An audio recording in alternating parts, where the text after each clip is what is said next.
সংগ্রামী দেশবাসী, বিদ্যুতের মূল্য যেটি বৃদ্ধি করা হয়েছে এটা সম্পূর্ণরূপে অনভিপ্রেত, অমানবিক, অন্যায্য এবং গণবিরোধী। এই গণবিরোধী সিদ্ধান্ত সরকারকে অবিলম্বে প্রত্যাহার করতে হবে। সরকার মাত্র 3 মাসও হয় নাই, প্রত্যেকটা সেক্টরে দুর্নীতি, অব্যবস্থাপনা, অপচয় এবং লুটতরাজের মাধ্যমে বাংলাদেশকে অর্থনৈতিক দিক থেকে, রাজনৈতিক দিক থেকে, আইন শৃঙ্খলার দিক থেকে এমন একটা দিক নাই যে দিকে সরকারের কোনো সফলতা আছে।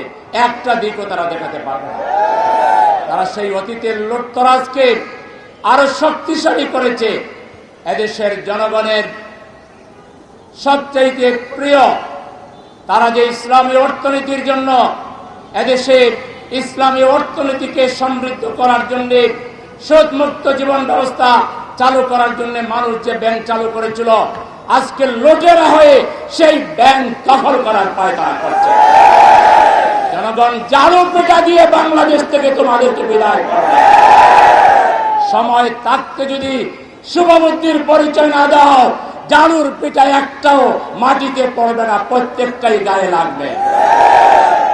সংগ্রামী দেশবাসী, আমরা আজকে বিদ্যুতের মূল্য বৃদ্ধির প্রতিবাদে এই প্রোগ্রাম আয়োজন করেছি। আমরা সরকারকে, তারা আজকে গ্রাহক লেভেলে প্রায় 17% মূল্য বৃদ্ধি করেছে আর পাইকারি 20% করেছে। এই অন্যায্য মূল্য বৃদ্ধি অবিলম্বে প্রত্যাহার করতে হবে, নতুবা এদেশের জনগণ তাদের নিজের অধিকার প্রতিষ্ঠা করার জন্য অতীতের ফ্যাসিবাদের বিরুদ্ধে জনগণ দলমত, জাতি, ধর্ম, বর্ণ নির্বিশেষে ঐক্যবদ্ধ হয়ে হাসিনাকে যেভাবে বাংলাদেশ থেকে বিতাড়িত করেছে, এরাও এই বাংলাদেশের জনগণ থেকে ইতিমধ্যেই জনগণের মন থেকে তারা চলে গিয়েছে। তারা প্রথম গাদ্দারি করেছে, 5 কোটি মানুষের ভোটকে তারা অমান্য করে, অগ্রাহ্য করে, অশ্রদ্ধা করে পার্লামেন্টে তারা সংবিধান সংস্কার পরিষদের শপথ না নিয়ে বিসমিল্লাহ যে গলত করেছিল, যারা বিসমিল্লাহ গলত করে, বিসমিল্লাহর মাধুর্য যারা জানে না, বরকত জানে না, এরা রাজনীতিতে কোনোদিন সফলতা পাবে না। এই সরকার ধ্বংসের দিকে যাচ্ছে। যদি তারা অনতি বিলম্বে ফিরে না আসে, তাদের এই ধ্বংস থেকে তাদেরকে এক আল্লাহ ছাড়া কেউ রক্ষা করতে পারবে না। আর আল্লাহ কোন জালিমের পক্ষে কখনো থাকে না। সুতরাং জালিম, জুলুম এবং অন্যায়ের বিরুদ্ধে ঐক্যবদ্ধভাবে সবাইকে লড়াইয়ের প্রস্তুতি নেওয়ার উদাত্ত আহ্বান জানিয়ে সবাইকে সংগ্রামী সালাম জানিয়ে আমার কথা এখানে শেষ করতে। তেল, গ্যাসের মূল্য বৃদ্ধি এবং দ্রব্যমূল্যর ঊর্ধ্বগতি রোধের লক্ষ্যে আয়োজিত আজকের এই প্রতিবাদ সমাবেশের মাননীয় সভাপতি, ঢাকা মহানগরী দক্ষিণ জামাতের সংগ্রামী আমির, জাতীয় সংসদের সম্মানিত সদস্য জননেতা জনাব নুরুল ইসলাম বুলবুল এমপি, আজকের এই বিক্ষোভ সমাবেশের সংগ্রামী প্রধান অতিথি, বাংলাদেশ জামাত ইসলামীর সংগ্রামী সেক্রেটারি জেনারেল, জাতীয় সংসদের সাবেক সদস্য, সংগ্রামী জননেতা জনাব অধ্যাপক মিয়া গোলাম পরোয়ার সহ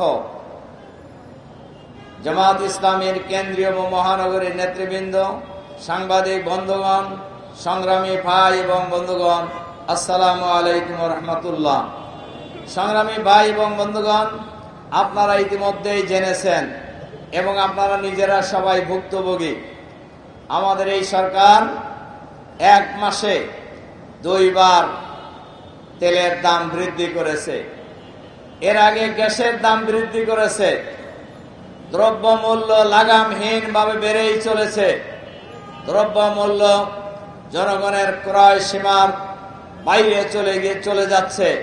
আমি শুধু একটু স্মরণ করায় দেই, যখন তেলের ক্রাইসিসের নামে লম্বা লম্বা লাইন ছিল, তখনই আমরা বলেছিলাম যে 10% যেই তেলের দাম ইন্টারিম গভর্নমেন্ট বাড়িয়েছিল, ওই জায়গায় যদি নিয়ে আসা হতো তাহলে তেলের ক্রাইসিসও দেখা দিত না, আর এত লম্বা লাইন দেখা দিত না।